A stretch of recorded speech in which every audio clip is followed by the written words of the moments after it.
रजनी, अब मायके कभी नहीं जाओगी। घर में रहो और अपना घर संभालो। अब इस मुद्दे पर मैं दोबारा कोई बात नहीं करना चाहता। अर्पित ने रजनी से दो टूक बात की और अपने ऑफिस रवाना हो गया। रजनी वहीं खड़ी देखती रह गई। उसकी सास सविता जी के लिए भी यह बहुत अजीब था। अपने शांत स्वभाव के बेटे को आज अपनी ही नजरों के सामने पत्नी को डांटते देखा था। अर्पित ने कभी भी रजनी को मायके जाने से मना नहीं किया। यह पहली बार था कि अर्पित ने उसे इस तरह से जवाब दिया था। नहीं तो इतने दिनों से मायके जाने के लिए बोल रही थी, पर वह हर बार टाले जा रहा था, जबकि हर बार तो वह उसे खुद ही छोड़कर आता था। आज रजनी जिद पर अड़ गई तो अर्पित ने जवाब देकर कहा। अर्पित के जवाब पर सविता जी कुछ नहीं बोली, चुपचाप अपने कमरे में चली गई, क्योंकि वह तो जानती थी कि अर्पित क्यों मना कर रहा है। इधर सोचते सोचते रजनी वहीं हॉल में सोफे पर बैठ गई। पिछली बार पापा छमाई में मायके गई थी, उसके बाद मायके जाना ही नहीं हुआ। यह अलग बात है कि मायके से भी कभी किसी ने फोन करके बुलाया नहीं, पर क्या फर्क पड़ता है तो उसका मायका ही। मम्मी और भाई सब तो हैं, फिर अर्पित जाने से क्यों इनकार कर रहे हैं? जबकि पापा थे तो वह कभी मना नहीं करता था। यहाँ तक कि उसके बाद भी उसने कभी मना नहीं किया। सोफे पर बैठी रजनी इन्हीं सब चीजों के बारे में सोच रही थी। रजनी की शादी को 5 साल हो चुके थे। अर्पित काफी सुलझे हुए इंसान थे। घर में सास सविता जी, कभी उन्होंने रजनी पर रोक टोक नहीं की, लेकिन एक ही बात थी जहाँ वे रजनी को टोकती थी, वह थी मायके जाने को लेकर। रजनी जी शुरू से आदत थी, मायका पास था तो हर सप्ताह ही मायके पहुंच जाती थी, फिर सुबह से शाम तक वहीं पर रुककर आराम से आती। अर्पित ने कभी इस बात को लेकर उसे नहीं टोका, लेकिन सविता जी हमेशा टोकती। बहू, ये क्या नियम बना रखा है तुमने? जब देखो मायके चली जाती हो। मुझे तुम्हारा इस तरह हर सप्ताह मायके जाना पसंद नहीं है। लेकिन रजनी एक कान से सुनती और दूसरे कान से निकाल देती। सविता जी अर्पित को कहती तो अर्पित कभी हंसकर टाल देता। क्या माँ, आप भी सुबह जाकर शाम को आ तो जाती है, फिर क्या दिक्कत है? क्यों मना करती हो? जाने दो। इसके आगे सविता जी कुछ नहीं कह पाती। यहाँ तक कि जब बेटी नायरा हुई तब भी यही हाल था। आज नायरा भी 4 साल की हो चुकी थी, लेकिन अभी 8 महीने पहले ही रजनी के पिता की हार्ट अटैक से मृत्यु हो गई। 15 दिन रजनी वहीं रही। उसके बाद हर महीने जो श्राद्ध निकला था उस पर भी वह गई थी। अर्पित भी साथ गया था, लेकिन छमाई के बाद अचानक ऐसा क्या हो गया कि अर्पित उसे मायके जाने नहीं देता। आजकल मम्मी भी फोन पर ठीक से बात नहीं कर पाती। क्या पता दोनों भाभी मम्मी को ठीक से रखती भी हैं या नहीं। ऊपर से अर्पित का यह व्यवहार। सोचते सोचते रजनी जब किसी नतीजे पर नहीं पहुंची तो मन ही मन खुद ही निर्णय लेकर खड़ी हो गई। आज तो चाहे कुछ भी हो जाए, मैं के जाकर ही रहूंगी। आखिर मुझे अपनी मम्मी और दोनों भाभीियों और भाइयों से मिलने का हक है। अर्पित इस तरह मुझे मना नहीं कर सकते। सोचते सोचते रजनी कमरे में चली गई और फिर तैयार होकर बाहर आई। तब तक सविता जी भी बाहर आ चुकी थी। उसे तैयार देखकर सविता जी ने पूछा, बहू, तुम कहीं जा रही हो? जी माँ। माँ जी, मैं मायके जा रही हूँ। मम्मी से मिले हुए बहुत दिन हो चुके थे, तो उनसे मिलकर जल्दी ही आ जाऊंगी। नायरा के आने से पहले ही आने की कोशिश करूंगी। नहीं तो नहीं तो आप नायरा को खाना खिला दीजिएगा। कहकर रजनी बाहर की तरफ मुड़ी ही थी कि सविता जी ने रोक दिया। बहू, तुम अब मायके नहीं जाओगी। सुबह अर्पित ने मना किया था तुम्हें, फिर क्यों जा रही हो?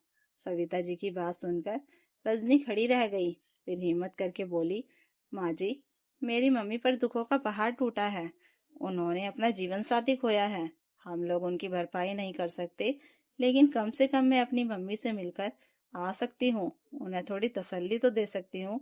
बेटी हूँ उनकी। क्या इतना भी मेरा हक नहीं है? इतने दिन हो चुके मुझे उनसे मिले हुए। हर बार आप लोग कुछ ना कुछ बहाना बनाकर मना कर देते हो, पर आज तो मैं जाकर ही आऊंगी।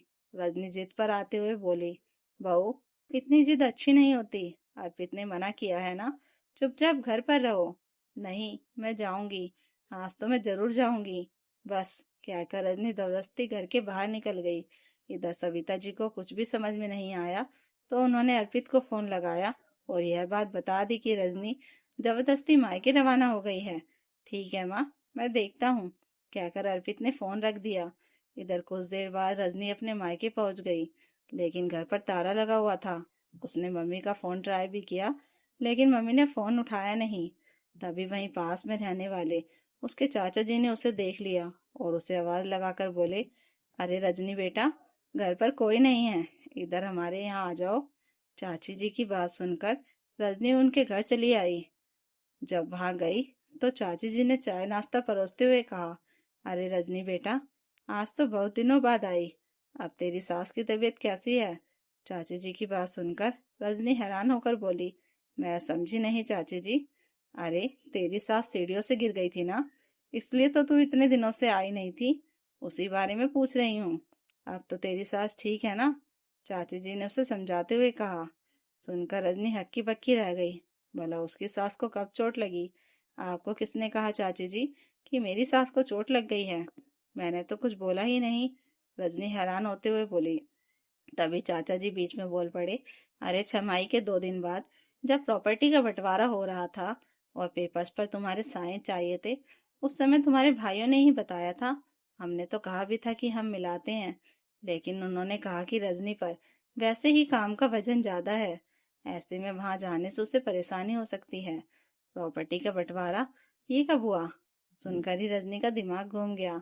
तभी चाची जी बोली, पर एक बात मुझे समझ में नहीं आई रजनी, तूने पूरी प्रॉपर्टी पर से अपना हिस्सा छोड़ दिया, यहाँ तक कि उस प्रॉपर्टी को भी छोड़ दिया जो तेरे पापा ने तुझे यह कहकर दी थी कि यह नायरा के लिए है।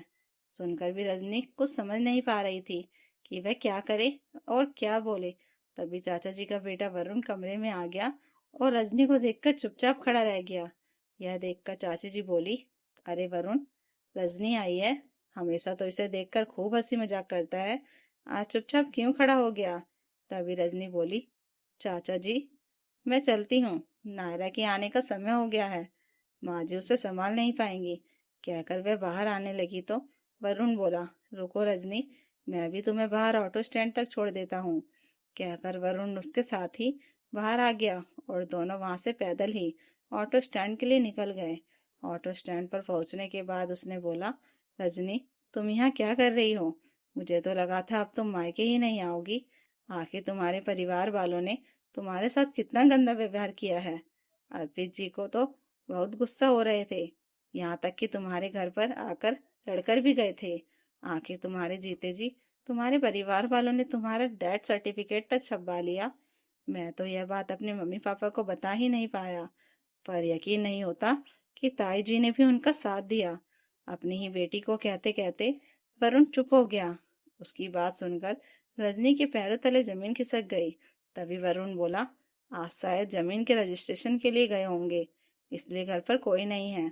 अब रजनी को समझ में आ रहा था कि अर्पित उसे मायके जाने के लिए क्यों मना कर रहा था, और इसलिए आजकल उसकी मम्मी भी फोन पर उससे ज्यादा बात नहीं करती थी। बस फोन उठाते ही उन्हें फोन रखने की जल्दी होती थी। रजनी को कुछ समझ में नहीं आया तो उसने अपनी मम्मी को दोबारा फोन लगाया, लेकिन इस बार उसकी मम्मी ने फोन उठा लिया। अरे रजनी बेटा, मैं अभी मंदिर आई हूँ, तुमसे बाद में बात करती हूँ। कहकर वह फोन रखने ही वाली थी कि रजनी ने कहा, मम्मी, मंदिर में होना तो अपनी मरी हुई बेटी की आत्मा की शांति के लिए भी भोग जरूर लगा देना। सुनते ही कुछ पल के लिए उसकी मम्मी बिल्कुल शांत हो गई। फिर जब दोनों तरफ ही मौन हो गया तो उसकी मम्मी बोली, देख बेटा, मैं मेरे दोनों बेटों के नाम में प्रॉपर्टी कर रही हूँ। आखिर तुझे प्रॉपर्टी देने का क्या फायदा?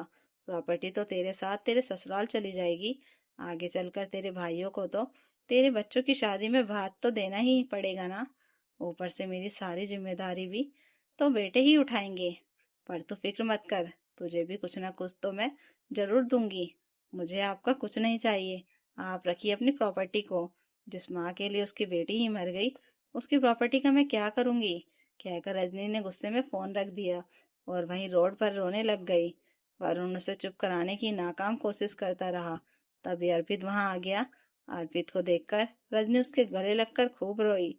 तब अर्पित ने कहा, बस इसलिए मैं तुम्हें आने देना नहीं चाहता था। मैं नहीं चाहता था कि तुम्हें यह बात पता चले, पर तुम फिक्र मत करो, मैंने डिसाइड कर लिया है कि मैं इन लोगों के खिलाफ कोर्ट में केस करके रहूंगा। नहीं, कोई जरूरत नहीं है इन लोगों के पर केस करने की। कुछ नहीं चाहिए मुझे, मुझे उन लोगों का कुछ नहीं चाहिए। मुझे उन लोगों की शक्ल भी नहीं देखनी। सोच लूंगी कि यहाँ मेरे पापा खत्म हो गए, वहां मेरा मायका भी खत्म हो गया। मेरे लिए मेरा पति और मेरा परिवार ही काफी है। आखिरकार रजनी अर्पित के साथ वापस अपने घर आ गई। वह दिन था और आज का दिन है। रजनी कभी मायके नहीं गई। उसकी मम्मी ने आकर उसे मनाने की कोशिश भी की, लेकिन रजनी ने हमेशा के लिए हाथ जोड़ दिए। तो दोस्तों, अगर आपको ये कहानी अच्छी लगी हो तो कमेंट करके ज़रूर बताइएगा, और नई कहानियों के लिए चैनल को सब्सक्राइब जरूर कर लीजिएगा। Thank you for watching.